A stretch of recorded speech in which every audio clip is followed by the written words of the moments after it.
नमस्कार, आप सभी का स्वागत है हमारे यूट्यूब चैनल में। आज हम बात करेंगे एचएस का जो आपका एग्ज़ाम पैटर्न है प्री और मेंस दोनों का, उसके बारे में बात करेंगे और इसका सिलेबस के बारे में बात करेंगे और आपको इसकी शुरुआत कैसे करनी है तैयारी की, उसके बारे में बात करेंगे। जो बच्चे एचएस 2025 के लिए प्रिपरेशन कर रहे हैं, जो पहले से तैयारी कर रहे हैं और जो शुरुआत कर रहे हैं, सभी के लिए आप ध्यान से देखिए पूरा वीडियो। पहले हम बात कर लेते हैं प्लान ऑफ एग्जामिनेशन जो आपका है। इसमें 3 स्टेज हैं, ठीक है। पहले आपका प्रीलिम्स होता है जिसको हम पीटी बोल देते हैं, उसके बाद आपका मेंस है और थर्ड में आपका इंटरव्यू होता है 3 भाग में, ठीक है। पहले प्रीलिम्स होता है जिसको स्क्रीनिंग ओनली बोलते हैं, इसके आपके जो नंबर है मेंस में काउंट नहीं होते, ठीक है। ये एक छटनी की तरह है। इसका जो आपका एग्ज़ाम पैटर्न है वही यूपीएससी की तरह है। फर्स्ट पेपर है आपका जनरल स्टडी का, जीएस का, जिसमें history, polity, geography, economy, environment ये सब चीज़ें आएंगी। 100 मार्क्स का पेपर है, ठीक है। और 100 इसमें क्वेश्चन आते हैं आपके। प्रीवियस ईयर पेपर मैं टेलीग्राम पे डाल दूंगा, वो आपके देख सकते हो आप, ठीक है जी। सेकंड पेपर है जो आपका वो सीसैट का है, civil service aptitude test, 100 marks का है ये भी, और इसमें भी आपके 100 क्वेश्चन आते हैं। मैथ, रीजनिंग, ये सारी चीज़ें डिटेल में बात करेंगे आगे।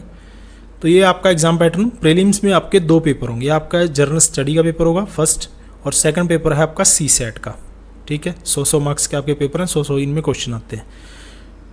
बात करते हैं पहला जो फर्स्ट पेपर, जो आपके पेपर हैं बहुत दोनों के दोनों पेपर आपके 2 घंटे के पेपर ऑब्जेक्टिव टाइप है आपके, ठीक है। मल्टीप्लाई चॉइस क्वेश्चन इसमें आएंगे, ठीक है। आपके क्वेश्चन पूछा जाएगा, उसके बाद आपके ऑप्शन दे दिए जाएंगे, ठीक है जी। ऑब्जेक्टिव टाइप जिनको पता हो, 2 घंटे का आपका पेपर होगा, दोनों 2-2 घंटे के पेपर हैं।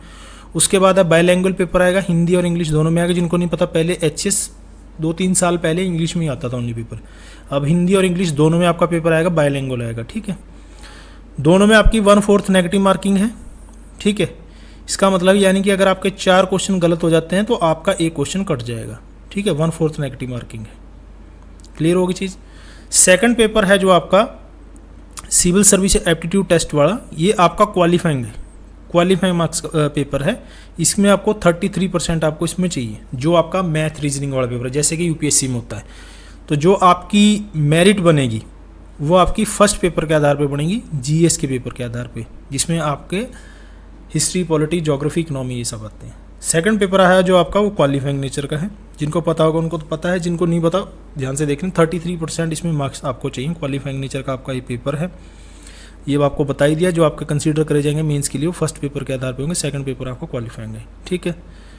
उसके बाद जो चीज़ें हैं इसमें एक चीज़ दे रखी है, आपको एक ही आंसर आपको देना है ऑब्जेक्टिव में, ये तो पता ही होगी चीज़, ठीक है। अगर आप एक से अधिक देते हैं तो वो क्वेश्चन आपका गलत माना जाएगा। दूसरी बात है जो इंपॉर्टेंट चीज़ है जो ऐड करेगी थी, जैसे कि इसमें आपको 5 ऑप्शन दिए जाएंगे, 4 ऑप्शन ही आपको इसमें 5 ऑप्शन दिए जाएंगे, ठीक है। 4 ऑप्शन तो आपके आंसर के हैं, ठीक है। इनमें से अगर आपको कोई भी आंसर आप टिक करते हैं, ठीक है, तो वो आपका आंसर जो भी आपको सही लगता है वो आप देंगे, ठीक है। अगर आपको इनमें से कोई भी आंसर नहीं देना, आप क्वेश्चन को आपको खाली छोड़ना है कि क्वेश्चन आपको अटैम्प्ट नहीं करना, क्योंकि नेगेटिव मार्किंग है, 1/4 मैंने बता ही दिया, 1/4 नेगेटिव मार्किंग है दोनों में। अगर आपको क्वेश्चन खाली छोड़ना है तो आपको 5th ऑप्शन ई वाला जो ऑप्शन है ये भरना होगा, ये कंपलसरी है भरना, ठीक है। अगर आप इसको नहीं भरते तो वही है, 1/4 नेगेटिव मार्किंग आपकी यहाँ भी लागू होगी, यानी कि अगर आप 4 छोड़ देते हैं तो आपका एक क्वेश्चन कट जाएगा। लेकिन दूसरी जो कंडीशन है इसमें, वो सबसे खतरनाक कंडीशन मैं इसमें कहूँगा, 10% से ज़्यादा क्वेश्चन अगर आप ऐसे छोड़ते हैं खाली, यानी कि आपने क्वेश्चन भी अटैम्प्ट नहीं किया और ये 5th ऑप्शन भी आपने नहीं भरा, ठीक है। 5वां ऑप्शन भी आपने नहीं भरा, क्योंकि भरना जरूरी है, उसमें आपका कोई नुकसान नहीं होगा अगर आप इसको भरते हो तो, जो क्वेश्चन आप खाली छोड़ोगे। अगर आप नहीं भरते 10% यानी कि 100 नंबर का आपका पेपर है, 100 ही क्वेश्चन है, तो 10 से ज़्यादा यानी कि 11 अगर आप ऐसे ही खाली छोड़ाते हो, ना ही आपने क्वेश्चन अटैम्प्ट किया, ना ही आपने 5th ऑप्शन भरा, तो आपका डिस्क्वालीफाई हो जाएगा भाई। ये चीज़ का बहुत ध्यान रखना है आपको। क्लियर होगी चीज़। फर्स्ट पेपर के आधार पे आपकी मेरिट बनेगी, ठीक है। हिस्ट्री, पॉलिटी, ज्योग्राफी, इकोनॉमी ये सब आपको अच्छे से पढ़ना है। उसके बाद सीसैट है जो आपका, ये क्वालिफाइंग है, 33% इसमें मार्क्स आपको चाहिए, और 1/4 आपकी नेगेटिव मार्किंग, 5th ऑप्शन वाला मैंने आपको बता ही दिया। ये आपका पीटी का पैटर्न हो गया, ठीक है। मेंस का भी मैं आपको पैटर्न बता देता हूँ। दूसरी चीज़ है इसमें आपको जो मेंस में आपके 12 गुना पास कीजिए, यानी कि जितनी आपकी वैकेंसी है, मान लो आपकी 100 वैकेंसी हैं तो पीटी में आपके 12 गुना इसमें पास किए जाएंगे, 1200 बच्चे आपके मेंस लिखेंगे। क्लियर होगी चीज़। बाकी जो मेरिट में आएंगे वो तो है ही। उसके बाद है मेंस का, है आपका मेंस का जो आपका एग्ज़ाम है, ठीक है। जो पीटी बच्चे क्लियर करेंगे स्क्रीनिंग वाला, ठीक है, उसके नंबर आपके फाइनल में नहीं जुड़ेंगे, मेंस के नंबर मेंस में नहीं जुड़ेंगे, काउंट नहीं होंगे, वो सिर्फ एक स्क्रीनिंग की तरह है। तो मेंस है, इसमें आपके 4 पेपर हैं। पहला पेपर है आपका इंग्लिश का, जिसमें इंक्लूडिंग इंग्लिश एस्से भी है, इंग्लिश एस्से भी इसमें इंक्लूड है, ठीक है, 100 मार्क्स का है, डिस्क्रिप्टिव टाइप है पेपर। और आगे दे रखा है, वैसे पहले बता देता हूँ मैं, 3 घंटे के पेपर होते हैं आपके, डिस्क्रिप्टिव लिखने के पेपर हैं आपके। सेकंड पेपर है आपका हिंदी का, जिसमें हिंदी एस्से भी आपको लिखना आता है, ठीक है, देवनागरी स्क्रिप्टिंग, ये भी 100 मार्क्स का पेपर है आपका। थर्ड पेपर है जनरल स्टडी का, 200 नंबर का पेपर है, या जीएस आपको यहाँ भी अच्छे से पढ़नी है, पीटी में भी पढ़नी है और मेंस में भी आपको चाहिए 200 नंबर का पेपर आपका, ठीक है। और फोर्थ जो पेपर है ऑप्शनल सब्जेक्ट का, ये भी आपका 200 नंबर का पेपर है। देखिए मैं यहाँ पर 1-2 चीज़ क्लियर कर दूँ आपको। एक तो जो ऑप्शनल हटाने की जो बात है, अभी वो कंफर्म नहीं है बिल्कुल भी, मैंने इस पर वीडियो भी बना रखा है, ऐसी कोई मीटिंग भी नहीं हुई और ऐसा कोई दबाव नहीं, जो नोटिफिकेशन आएगा ऑप्शनल के साथ ही, अगर हट जाता है तो अच्छी बात है, किसी को अलग से ज़्यादा फायदा नहीं मिले। लेकिन आपको प्रीवियस ईयर के जो आप अगर देखोगे मेंस के नंबर, जो पिछली बार मैंने वीडियो बनाई थी, जिन बच्चों ने मेंस इसमें ऑप्शनल सब्जेक्ट में ज़्यादा नंबर खींच रखे हैं उन्हीं का सिलेक्शन हुआ है। ऑप्शनल सब्जेक्ट आपका अच्छे से मजबूत होना चाहिए, और जब तक ये थोड़ा सा क्लियर नहीं हो जाती चीज़ें, तो ये 3 चीज़ें तो आपको अच्छे से पढ़नी ही पढ़नी है। बाकी आप इसकी रीडिंग ले सकते हो। मेंस के लिए आपको जितनी ज़्यादा आप आंसर राइटिंग करेंगे उतना ज़्यादा सही रहेगा, ठीक है। बाकी मैं टाइम टू टाइम वीडियो डालते रहता। ये पीटी और मेंस का मैंने आपको पैटर्न बता दिया। एक चीज़ और मैं बता दूं यहाँ पर, जो बच्चे शुरुआत कर रहे हैं, शुरुआत आपको कैसे करनी है, वो करनी है आपको एनसीईआरटी से। एनसीईआरटी कौन सी पढ़नी है, ओल्ड पढ़नी है, न्यू पढ़नी है, ये सारी चीज़ें मैंने वीडियो अभी परसों ही वीडियो डाला है, वो जाके आप देख सकते हो, डिस्क्रिप्शन में मैं लिंक भी दे दूँगा। कौन कौन सी एनसीईआरटी पढ़नी है ओनली एचसीएस के लिए, यहाँ यूपीएससी की बात नहीं कर रहे, किसी और स्टेट पीसीएस की बात नहीं कर रहे, ठीक है। जो सेलेक्टिव बिल्कुल सेलेक्टिव एनसीईआरटी मैंने आपको बताई है, फालतू को कुछ नहीं बताया। बुक्स पे मैं वीडियो बना दूंगा आपको, कौन कौन सी बुक्स इसके अकॉर्डिंग, सिलेबस के अकॉर्डिंग, पैटर्न के अकॉर्डिंग कौन सी पढ़नी है, वो एक अलग से वीडियो नहीं बना देंगे। ये आपके ऑप्शनल सब्जेक्ट लिस्ट दे रखी है मेंस के ऑप्शनल सब्जेक्ट की, आप अपना ऑप्शनल सब्जेक्ट इसमें से चूज कर सकते हो, ठीक है। ये पूरी की पूरी लिस्ट दी हुई है। ये टेलीग्राम पे भी मैं डाल दूंगा, दोनों को दोनों टेलीग्राम जरूर ज्वाइन कर लेना भाई, वहाँ पर सिलेबस भी मैं डाल दूंगा। ये है quality guidance bye Ranbir Singh, search करके भी आप जा सकते हो, डिस्क्रिप्शन में मैं लिंक भी दे दूंगा। वहाँ पर जितनी भी पीडीएफ वगैरह वो सारी मैं वहीं पर डाल दूँगा, वो बिल्कुल फ्री है, कोई वहाँ पेड नहीं है कुछ भी, ठीक है। ये 29 ऑप्शनल सब्जेक्ट है आपके, और ये कोड दे रखे हैं कंपलसरी के, हिंदी, इंग्लिश और जनरल स्टडी, ये तो कंपलसरी है, ऑप्शनल सब्जेक्ट आपको एक चूज़ करना है सॉरी। और ये 3 घंटे का भी चीज़ें आपको दे रखी हैं, ठीक है। और जो बच्चे बार बार पूछते रहते हैं कि ये हम हिंदी में दे सकते हैं, ये इंग्लिश में लिख सकते हैं, ऐसे नहीं, आपको मीडियम चूज़ करना पड़ेगा। आप हिंदी में लिख रहे हैं तो हिंदी में, इंग्लिश में लिख रहे हैं तो इंग्लिश में आपको पेपर देने पड़ेंगे। दूसरी बात है, जो आपका ऑप्शनल है, अगर वो लैंग्वेज का पेपर है तब आप जरूर अलग से उसमें जो लैंग्वेज की होगी उसमें दे सकते हो। बाकी सबका आपको वही है, जो आप मीडियम चूज़ करोगे वही देना पड़ेगा आपको। और ये खतरनाक कंडीशन है इसमें, ओवरऑल आपको 45% मार्क्स इसमें चाहिए पास होने के लिए मेंस में।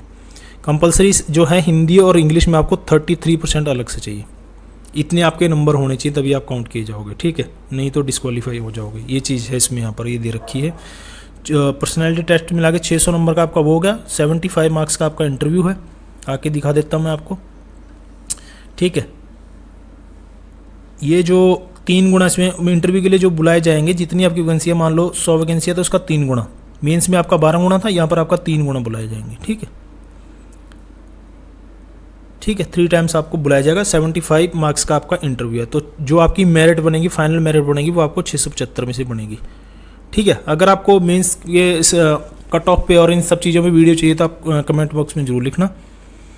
उसके बाद है आपका यहाँ वही है, वही से सब चीज़ें दे रखी हैं। इसके बाद मैं ये पोस्ट है, पोस्ट पे मैंने वैसे वीडियो बना रखी है, जॉब प्रोफाइल पे भी मैंने इनकी वीडियो बना रखी है। अगर आप कहोगे तो दोबारा से मैं वीडियो बना दूंगा जॉब प्रोफाइल पे, ठीक है।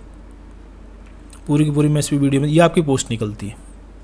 Haryana civil service executive branch HCS वाली है, डिप्टी सुपरिटेंडेंट डीएसपी की है, excise taxation inspector, district food supply controller है, assistant registrar cooperative society, assistant excise taxation officer, block development video, traffic manager, district food supply officer, employment officer, A class नायब तहसीलदार, ठीक है। ये सारी की सारी इसमें पोस्ट दे रखी है। अभी मैं आपको सिलेबस की दिखा देता हूँ, जो आपका सिलेबस है मेंस का, डिटेल में तो मैं टेलीग्राम पे डाल ही दूंगा। जो आप जीएस की बात कर लेते हैं हम यहाँ पर, जो सिलेबस है ये मैं आपको दिखा देता हूँ। ये सिलेबस आपका रहने वाला है, बहुत पहले का ये इन्होंने डिफाइन कर रखा है। जो आपका सिलेबस है, जो आपका जनरल स्टडी का फर्स्ट पेपर है, ये मैं आपको syllabus for preliminary examination general study first paper, इसमें आपकी जनरल साइंस आएगी, करंट आएगा नेशनल इंटरनेशनल वाला, history of India, Indian national movement है, नेशनल मूवमेंट अलग से कर रखा है, इसमें से क्वेश्चन ज़्यादा आते हैं। इंडियन वर्ल्ड ज्योग्राफी है, इंडियन कल्चर है, पॉलिटी है और इकोनॉमी है, जनरल मेंटल एबिलिटी और हरियाणा का इकोनॉमी सोशल, हरियाणा के क्वेश्चन आते हैं आपके, ठीक है। बाकी इसको डिफाइन कर रखा है, इसमें स्पेशल चीज़ें दे रखी है, वो ये इंडियन नेशनल मूवमेंट का दे रखा है, जैसे ये सारी चीज़ें इसमें क्लियर कर रखी हैं। पढ़ने आपको सारे के सारे वही है, history, polity, geography, economy. Syllabus के आपको अकॉर्डिंग कौन सी बुक्स पढ़नी है मैं उस पर अलग से वीडियो आपको बना दूंगा, ठीक है। ये सिलेबस आप डिटेल में भी आप देख सकते हो, ये आपको मिल जाएगा टेलीग्राम पे। उसके बाद है आपका सी सेट वाला है, सी सेट में वही है, कंप्रीहेंशन है, इंटरपर्सनल स्किल है, communication skill, logical reasoning, analytical ability है, decision making, problem solving, general mental ability यहाँ भी डाल रखा है, ये वैसे ही चेप रखा है यहाँ पर। बेसिक न्यूमरेसी है, मैथ आएगा आपका 10th लेवल का, ठीक है। पढ़ना आपको वही है, मैथ ज़्यादा क्वेश्चन पूछे जाते हैं, रीजनिंग के ज़्यादा क्वेश्चन पूछे जाते हैं, प्रॉब्लम सॉल्विंग के ज़्यादा क्वेश्चन पूछे जाते हैं, ठीक है। इसके लिए वही है, मैं आपको बुक पूरी की पूरी बना दूंगा, बुक लिस्ट। उसके बाद सिलेबस है मेंस का आपका, ये इंग्लिश का है, ठीक है, जिसमें आपकी प्रेसिज राइटिंग भी आती है, कंप्रीहेंशन भी आता है, ऐसे भी लिखना है आपको, वोकैब का भी है और जर्नल ग्रामर है, कंपोजिशन है, ये सारे आपको दे रखे हैं यहाँ पर मेंस के लिए, ठीक है। स्पेशल एक टॉपिक पे आपको लिखना है, जो आपका ऐसे लिखना है। उसके बाद हिंदी का है, Hindi English to Hindi translation आपको करनी है, लेटर है, प्रेसिव राइटिंग है, ठीक है, हिंदी पैसेज है, ठीक है, प्रोज पोइट्री की तरह, कंपोजिशन है, ठीक है, ऐसे लिखना है आपको, ऐसे है, एक टॉपिक दे दिया जाएगा उस पर आपको ऐसे लिखना है, ये हिंदी इंग्लिश है, ये कंपलसरी पेपर है आपके, ठीक है। उसके बाद जर्नल स्टडी का, जर्नल स्टडी में वही ये चीज़ें थोड़ी सी डिटेल में हो जाएंगी इसमें। एक तो आपका हिस्ट्री ऑफ मॉडर्न इंडिया है एंड इंडियन कल्चर। देखिए आपको ये यूपीएससी में पता होगा, जो बच्चे तैयारी कर रहे हैं, जो मेंस में क्वेश्चन पूछे जाते हैं हिस्ट्री के, वो ज़्यादातर इंडियन कल्चर से और मॉडर्न इंडिया से पूछे जाते हैं, ठीक है। इसमें युद्ध वगैरह और ये पानीपत के ये सब चीज़ें नहीं पूछी जाती, इंडियन कल्चर के आपके क्वेश्चन पूछे जाएंगे, ठीक है, जो एंसेंट इंडिया में है आपके, ठीक है। निर्माण, स्थापत्य कला, चित्रकला, मूर्ति कला, इनसे क्वेश्चन पूछे जाएंगे और मॉडर्न में आपके क्वेश्चन पूछे जाएंगे, जो आपका फ्रीडम स्ट्रगल है, इसमें ये चीज़ सब चीज़ें दे रखी हैं, 1857 से डिटेल में दे रखी हैं फ्रीडम मूवमेंट का, जो उसके बाद से आगे तक का। ज्योग्राफी ऑफ इंडिया है, इसमें आपके हैं physical, economic and geography of India, social geography of India, इन तीन चीज़ों पे मेंस में आपको ज़्यादा फोकस करना है, ठीक है। Constitution of India, political system हमारे यहाँ कैसा है, ये सब चीज़ों पे क्वेश्चन पूछे जाते हैं, ज़्यादातर पंचायती राज पे क्वेश्चन पूछे जाते हैं। करंट नेशनल एंड जो आपके टॉपिक अभी सोशल में चले हुए हैं, जैसे कि ह्यूमन रिसोर्स है, चाइल्ड लेबर है, ठीक है, जेंडर इक्वालिटी है, एडल्ट लिटरेसी है, ये सब चीज़ों पे जो मुद्दे होते हैं सोशल के। उसके बाद सेकंड पार्ट है इंडिया एंड वर्ल्ड है, ठीक है, न्यूक्लियर पॉलिसी है हमारी, ठीक है, फॉरेन एक्सटर्नल अफेयर है हमारे, इंडियन इकोनॉमी है, जिसमें IMF, WTO इनसे रिलेट करके इंटरनेशनल अफेयर है, जितने भी अंतर्राष्ट्रीय संस्थान हैं उनसे जुड़े हुए क्वेश्चन पूछे जाएंगे, और स्टैटिकल्स हैं, एनालिसिस, ग्राफ है, डायग्राम है, ये सब चीज़ें, ठीक है। उसके बाद आपके ऑप्शनल सब्जेक्ट आ जाते हैं, जिसका जो भी ऑप्शनल सब्जेक्ट है वो अपना सिलेबस देख सकता है, उसके अकॉर्डिंग अपनी तैयारी कर सकता है। बाकी जो सिलेबस के अकॉर्डिंग पीटी और मेंस दोनों के अकॉर्डिंग बुक लिस्ट मैंने पहले भी बना रखी है, दोबारा से भी मैं बुक लिस्ट आपकी बना दूंगा पूरी की पूरी। और कुछ जो टॉपिक हैं जो मेंस में अलग से पूछे जाते हैं, कुछ टॉपिक हैं उन पे भी मैं अलग से वीडियो आपको बना दूंगा। बाकी फिर भी आपकी कोई क्वेरी हो कि क्वेश्चन हो किसी तरह से इससे रिलेटेड, तो आप कमेंट बॉक्स में मुझे जरूर लिखना। देखने और सुनने के लिए धन्यवाद। जय हिंद, जय भारत, वंदे मातरम।